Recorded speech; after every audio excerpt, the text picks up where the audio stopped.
வணக்கம். மாலை முரசு செய்திகளை விரிவாக பார்ப்பதற்கு முன் தலைப்புச் செய்திகளை பார்க்கலாம். துபாய் ஒருநாள் கிரிக்கெட் போட்டியில் இந்திய அணிக்கு 242 ரன்களை இலக்காக நிர்ணயித்தது பாகிஸ்தான். சற்று முன்னர் வரை ஒரு விக்கெட்டை இழந்து 94 ரன்களை எடுத்துள்ளது இந்திய அணி.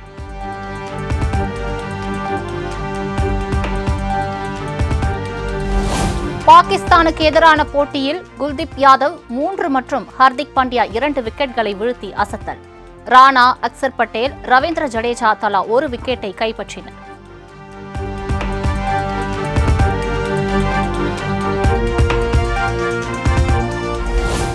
ஒருநாள் போட்டியில் அதிக அளவாக ஓவருக்கு 11 பந்துகளை வீசி மோசமான இந்திய வீரர் என்ற சாதனையை சமன் செய்தார் முகமது ஷமி. 8 ஓவர்களை வீசி ஒரு விக்கெட்டையும் வீழ்த்தாமல் ஏமாற்றம் அளித்தார்.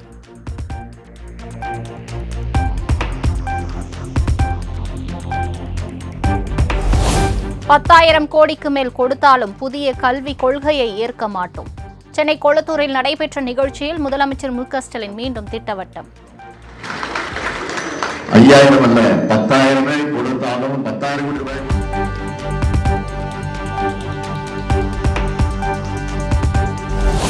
தமிழ்நாடு புதுச்சேரி பார் கவுன்சிலை மெட்ராஸ் பார் கவுன்சில் என்று மறுபெயரிட விரும்புவது தமிழ் மீதான பாஜகவின் வெறுப்பை காட்டுகிறது.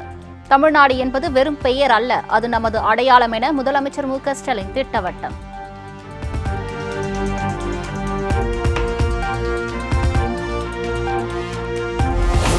வழக்கறிஞர்கள் சட்ட திருத்த மசோதா என்பது சட்டத்துறை சுயாட்சி மீதான தாக்குதல். கடந்த 2014 முதல் நீதித்துறையின் சுதந்திரத்தை குறைக்கும் நடவடிக்கையில் பாஜக அரசு ஈடுபட்டு வருவதாகவும் முதலமைச்சர் மு.க.ஸ்டாலின் குற்றச்சாட்டு.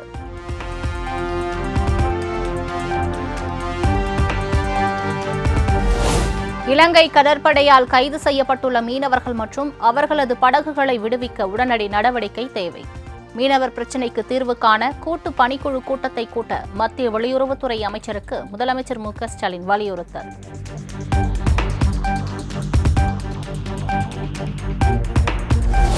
சென்னை கொளத்தூரில் 210 கோடி ரூபாய் மதிப்பீட்டில் புதிதாக கட்டப்பட்டுள்ள மருத்துவமனையில் முதலமைச்சர் மு.க.ஸ்டாலின் ஆய்வு.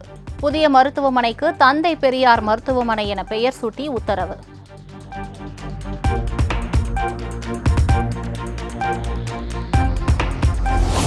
ஓநாயும் வெள்ளாடும் ஒன்றுபட்டு இருக்க முடியுமா? களைகளும் பயிர்களும் ஒன்றாக வளர்ந்து வெள்ளாமை ஆகுமா? அதிமுக ஒன்றிணைய வேண்டும் என ஓபிஎஸ் தரப்பில் தொடர்ந்து பேசப்படும் நிலையில் தொண்டர்களுக்கு இபிஎஸ் கடிதம்.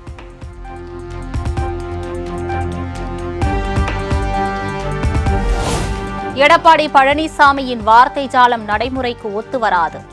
ஓநாயும் வெள்ளாடும் ஒன்றுபட்டு இருக்க முடியுமா என இபிஎஸ் கேள்வி எழுப்பியிருந்த நிலையில் ஓ பன்னீர்செல்வம் பதிலடி. வெள்ளாடு ஓநாயும் ஒன்றாக முடியுமா? பயிரோடு சேர்ந்த கலைகளும்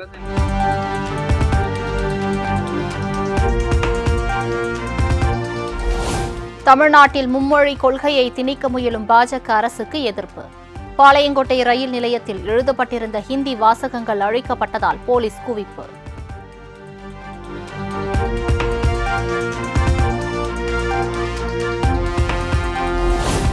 பொள்ளாச்சி ரயில் நிலையத்தில் ஹிந்தி எழுத்துக்கள் அழிக்கப்பட்ட விவகாரம். திமுகவை சேர்ந்த 5 பேர் மீது 3 பிரிவுகளின் கீழ் ரயில்வே போலீசார் வழக்கு பதிவு.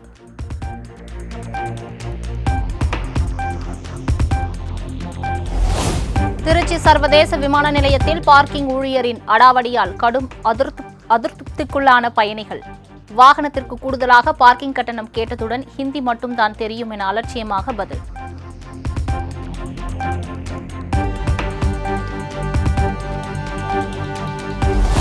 மத்திய அரசு ஹிந்தியை திணிக்கவில்லை என அமமுக பொதுச் செயலாளர் டிடிவி தினகரன் கருத்து. வேண்டாம் என்று சொன்னால் போதும், வீரவசனம் எதற்கு என்றும் விமர்சனம்.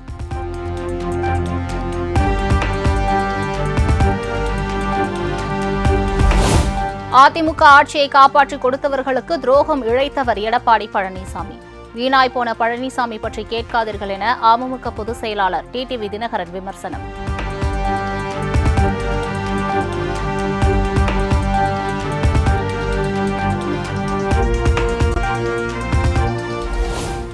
வீணா போன டிடிவி தினகரன் பற்றியெல்லாம் கேள்வி கேட்க வேண்டாம். மும்மொழி கொள்கை தொடர்பான டிடிவி தினகரனின் கருத்துக்கு அதிமுக முன்னாள் அமைச்சர் ஜெயக்குமார் காட்டமாக பதில்.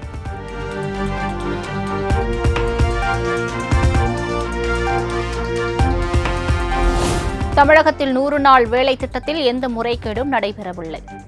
பாமக நிறுவனர் ராமதாஸ் குற்றம் சாட்டியிருந்த நிலையில் ஊரக வளர்ச்சித்துறை அமைச்சர் ஐ. பெரியசாமி விளக்கம்.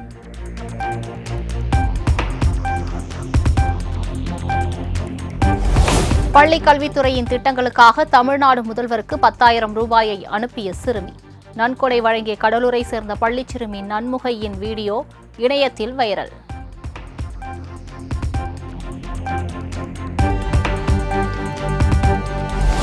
விழுப்புரம் மாவட்டம் திருவெண்ணெய்நல்லூர் அருகே டிராக்டர் மீது நாகர்கோவில் மும்பை விரைவு ரயில் மோதி விபத்து. ரயில்வே ஊழியர்கள், பயணிகள் உள்ளிட்டோர் விபத்துக்குள்ளான டிராக்டரை அப்புறப்படுத்தியதால் சீரான ரயில் போக்குவரத்து.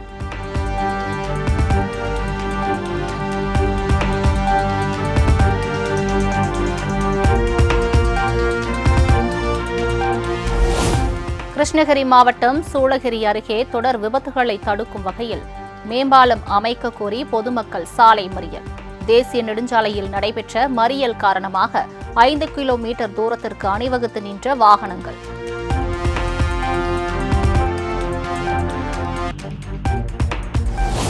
ஐந்து நாள் பயணமாக சென்னையிலிருந்து மலேசியாவுக்கு புறப்பட்ட தமிழக அரசு பள்ளி மாணவர்கள்.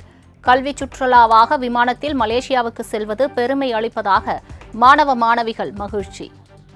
மலேசியாவுக்கு போகிற இருக்கோம். நான் பார்த்தீங்கன்னா திரைப்பட மன்றத்தில் பெஸ்ட் டைரக்டராக செலக்ட் ஆகி இப்போ நான் மலேசியாவுக்கு போக இருக்கேன். இது எனக்கு ரொம்ப சந்தோஷமான ஒரு விஷயமா இருக்குது. வீட்டில் என்னுடைய பேரண்ட்ஸ் எல்லாத்துக்கும் ரொம்பவும் பெருமையாக இருக்குது.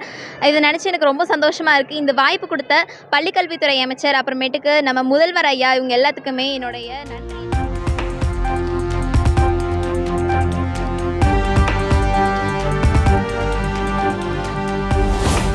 திருப்பரங்குன்றம் மலைப்பகுதியில் தொல்லியல் துறை சார்பாக வைக்கப்பட்டுள்ள எச்சரிக்கை பலகைகள்.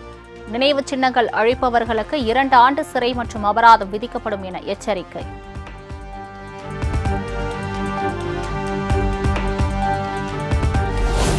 இலங்கை கடற்படையின் கைது நடவடிக்கையை கண்டித்து ராமேஸ்வரம் மீனவர்கள் காலவரையற்ற வேலைநிறுத்தம். நேரடியாகவும் மறைமுகமாகவும் 5000த்திற்கும் மேற்பட்டவர்களின் வாழ்வாதாரம் பாதிப்பு.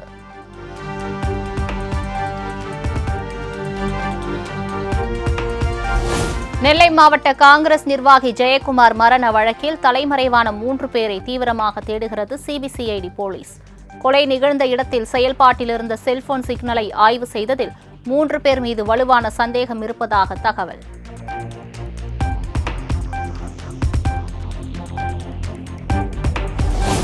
சேலத்தில் முதலீட்டுக்கு இரட்டப்பி பணம் வழங்குவது உள்ளிட்ட பல்வேறு வகை மோசடியில் ஈடுபட்ட தனியார் நிறுவனம் 15க்கும் மேற்பட்டோர் கைது செய்யப்பட்டுள்ள நிலையில் நிறுவனத்திலிருந்து 2 கோடி ரூபாய் ரொக்கம் மற்றும் தங்கம், வெள்ளி நகைகள் பறிமுதல்.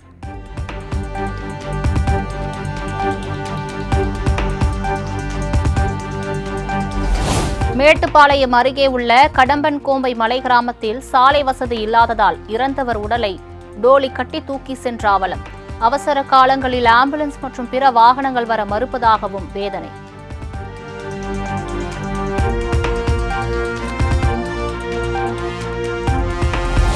கோவை மாவட்டம் மேட்டுப்பாளையம் பேருந்து நிலையத்தில் போலீசார் அதிரடி சோதனை.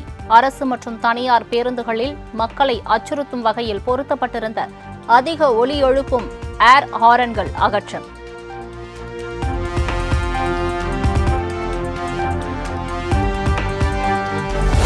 புதுக்கோட்டை மாவட்டம் திருமயத்தில் கனிமவள கொள்ளைக்கு எதிராக புகார் அளித்த சமூக ஆர்வலர் ஜகபர் அலி கொலை வழக்கு. குவாரி உரிமையாளர்கள் ராசு, ராமையா உள்ளிட்ட 3 பேர் மீது பாய்ந்தது குண்டர் சட்டம்.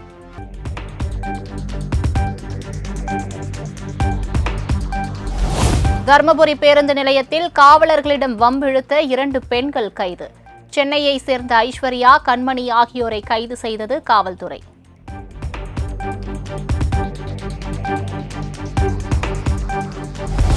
திருச்சி ஸ்ரீரங்கத்தை சேர்ந்த இளைஞரை தமிழ் முறைப்படி கரம் பிடித்த அமெரிக்க பெண். பெற்றோர் அனுமதியுடன் நடைபெற்ற காதல் திருமணத்திற்கு செண்டை மேளம் முழங்க சாரட் வண்டியில் அழைத்து வரப்பட்ட மணமக்கள்.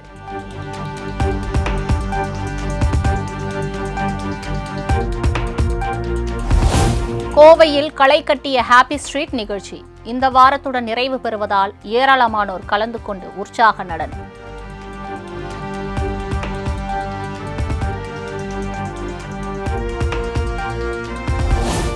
மறைந்த ஜெயலலிதா பிறந்த நாளை முன்னிட்டு ஓட்டப்பிடாரத்தில் களை கட்டிய மாட்டு வண்டி பந்தயம். சாலையில் சீறிப்பாய்ந்த மாட்டு வண்டிகளை கண்டு மக்கள் உற்சாகம்.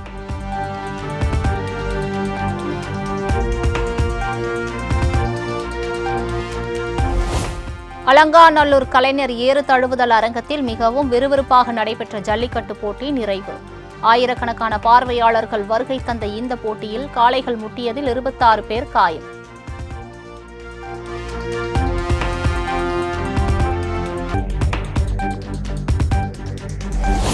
மணப்பாறையில் வடமாடு மஞ்சுவிரட்டு போட்டி கோலாகலம். களத்தில் நின்று விளையாடி அசர வைத்த காளைகளுடன் மல்லு கட்டிய வீரர்கள்.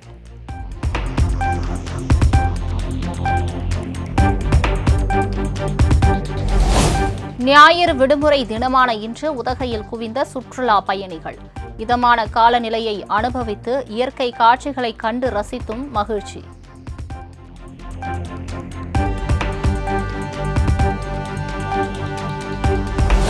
சிவகங்கை மாவட்டம் திருப்பத்தூர் அருகே மழை பெய்து விவசாயம் செழிக்க வேண்டி நடைபெற்ற மீன்பிடி திருவிழா.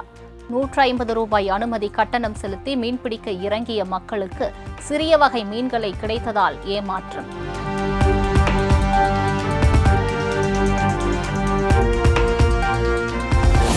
புதுக்கோட்டை திருவப்பூர் முத்துமாரியம்மன் கோவிலில் பூச்சொரிதல் விழா கோலாகலம்.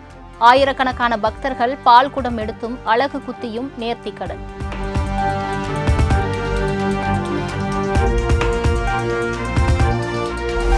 சைபர் கிரைமில் சிக்கி 15,000 ரூபாயை இழந்த நடிகர் செந்தில்.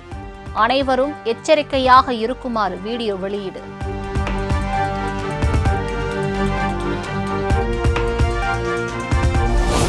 தமிழகத்தில் 25ஆம் தேதி முதல் மிதமான மழைக்கு வாய்ப்பு. வெயில் சுட்டெரிக்கும் நிலையில் வானிலை ஆய்வு மையம் மகிழ்ச்சி செய்தி அறிவிப்பு.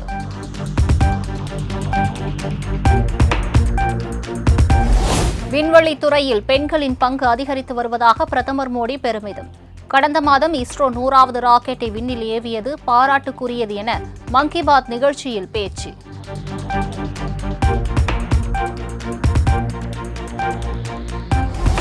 இந்திய சமூகத்தை மதத்தால் பிரித்து அதன் ஒற்றுமையை உடைப்பதே காங்கிரஸ் கட்சியின் நோக்கம் என பிரதமர் மோடி குற்றச்சாட்டு. அந்நிய சக்திகளோடு சேர்ந்து நாட்டையும் மதத்தையும் பலவீனப்படுத்த முயற்சிப்பதாகவும் சாடல்.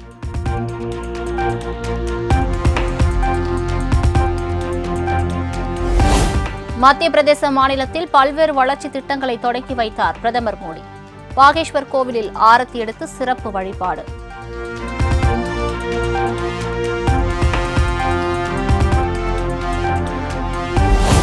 டெல்லி சட்டப்பேரவை எதிர்க்கட்சித் தலைவராக முன்னாள் முதலமைச்சர் அதிஷி நியமனம். ஆம் ஆத்மி கட்சி எம்எல்ஏக்கள் கூட்டத்தில் ஒருமனதாக தேர்வு.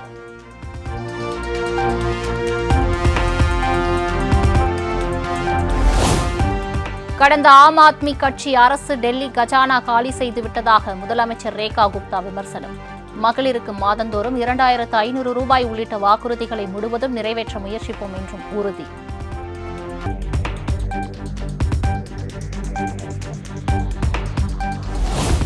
டெல்லியில் கடந்த 10 ஆண்டுகால ஆம் ஆத்மி ஆட்சி காலத்தில் மத்திய அரசு எந்த நிதியையும் வழங்கவில்லை. அரவிந்த் கெஜ்ரிவால் தலைமையில் நேர்மையான ஆட்சி நடைபெற்றதாகவும் சட்டப்பேரவை எதிர்க்கட்சித் தலைவர் அதிஷி திட்டவட்டம்.